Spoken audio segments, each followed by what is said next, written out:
एबे भुवनेश्वर रे आसी जाइछि परचेस एग्जीक्यूटिव प्रोक्योरमेंट एग्जीक्यूटिव रो जॉब वैकेंसी। जदि आपण इनी बैचलर डिग्री अच्छी आपण पाखे इनी ग्रेजुएट अच्छी सो आपण ए जॉब पे अप्लाई करि परिबे। जदि आपण पाखे 1 ईयर मिनिमम एक्सपीरियंस अच्छी परचेस रे बा प्रोक्योरमेंट रे ए जॉब टी भुवनेश्वर रे अवेलेबल अच्छी। ओडिशा जॉब कंसल्टेंसी तरफ रु दिया जाइछि। जल्दी जल्दी ए जॉब पे अप्लाई करंतु। दिया जाइथिबा एड्रेस रे आसी देखा करंतु। इंटरव्यू पय आसंतु। जदि आपण एलिजिबल अछंती ए जॉब टी आपनक पय।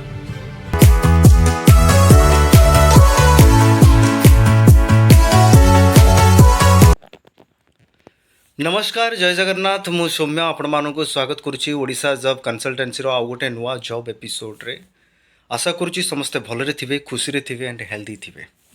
आपण माने जदि हमर चैनल को लाइक शेयर सब्सक्राइब करि नाथि एबे ही करनियंतु सो दैट आपण को एमती का नुआ नुआ जॉब रो नोटिफिकेशन प्रथमे पहुंचबो। आज रो जॉब टी रहिछि परचेस एग्जीक्यूटिव। चलंतु आरंभ करिबा आज रो जॉब टी। आज जॉब जो जहाँ रही मुझे कहूली परचेस एग्जीक्यूटिव। आपण ना ही जानी पारे परचेस माने किनिबा।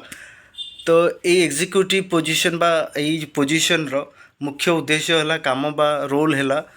तो जहाँ भी गोटे कंपनी है गोटे फैक्ट्री है तांकर विभिन्न सारा रॉ मटेरियल होता है पारे, इन्वेंटरी होता है पारे, विभिन्न प्रकार जिनस किणवा को पड़ता है गोटे कंपनी रे डे टू डे रनिंग पाई। तो ये जो जिनस मार्केट रे बहुत सारा सप्लायर था क्या पाखु सब सस्तार मिल पार। तो ये जो जिनसा डिसीजन नवा हो कि सर्च करवा हो, सप्लायर सर्च करवा हो, नेगोशिएशन करवा हो, ये परचेस एग्जीक्यूटिव रो मेन काम रहिबो। ओके, तो ये purchase executive job T Odisha job consultancy तरफ रु दिया जाइछि।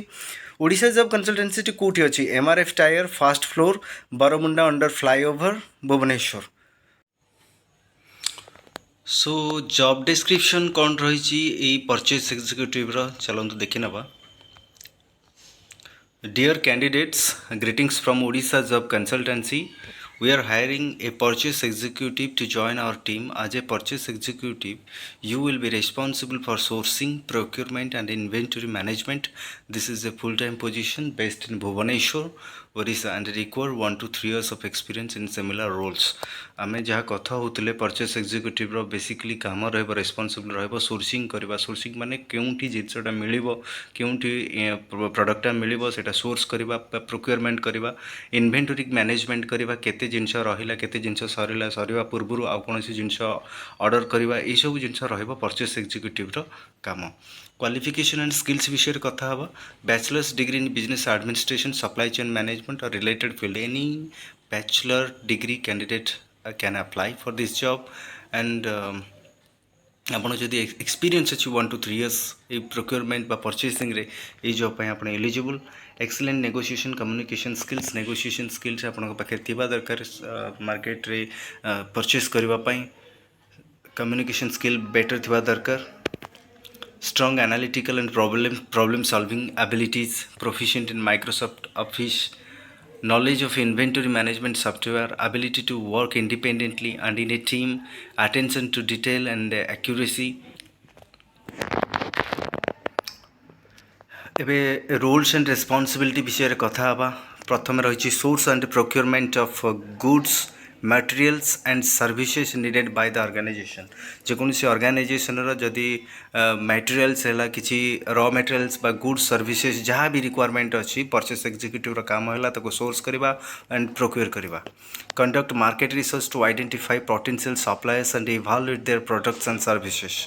ये सब जिनस करिया पूर्व प्रोक्योरमेंट करिया पूर्व बा सोर्स करिया पूर्व आपन को मार्केट रिसर्च करिया पड़िबो जे एक्जाक्टली केउ जगह रे सप्लायर्स ए जिनस अवेलेबल अच्छी बा सप्लायर्स कोठी अवेलेबल अछंती तांकर प्रोडक्ट को इवाल्युएट करबा। Okay, negotiate with suppliers to ensure favourable terms and condition. सबुठ बड़ काम है नेगोशिएशन स्किल्स। ओके, जदि आप सप्लायर सहित भलसे नेगोशिएट कर पार्टी आप चीप रेट रे प्रोडक्ट्स पाई परिबे। Manage inventory level and ensure timely delivery of goods.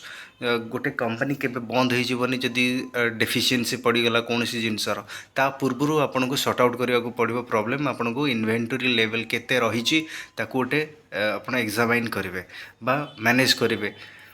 ଆଉ ସରିବା ପୂର୍ବରୁ ଯେମିତି ଜିନିଷ ଅର୍ଡ଼ର କରାଯାଏ ସେଇ ସବୁ ଜିନିଷକୁ ଆପଣଙ୍କୁ ଧ୍ୟାନ ରଖିବାକୁ ପଡ଼ିବ। Maintain accurate records of purchase pricing and inventory, ଏଇ ଜିନିଷ ଆପଣ ବୁଝିପାରୁଥିବେ। ରେକର୍ଡ଼ସ୍ ମେଣ୍ଟେନ୍ କରିବାକୁ ପଡ଼ିବ। Monitor and analyse market trends and industry developments. Collaborate with cross functional team to identify cost saving opportunities. Ensure adherence to company policies and procedures. Manage vendor relationship and resolve any issue disputes. ଆପଣଙ୍କର vendor relationship ବି ବଢ଼ିଆ ସେ manage କରିବାକୁ ପଡ଼ିବ, because vendor relationship ଗୋଟେ important ଜିନିଷ। ଆପଣ ରିଜଲ୍ଭ ଯାହା ବି issues ଆସୁଛି, ଡିସ୍ପ୍ୟୁଟ୍ ଆସୁଛି, ତାକୁ କେମିତି ରିଜଲ୍ଭ କରିପାରିବେ ସେ ଜିନିଷ ମଧ୍ୟ ଆପଣଙ୍କର ରେସ୍ପନ୍ସିବିଲିଟି ଭିତରେ ଆସୁଛି।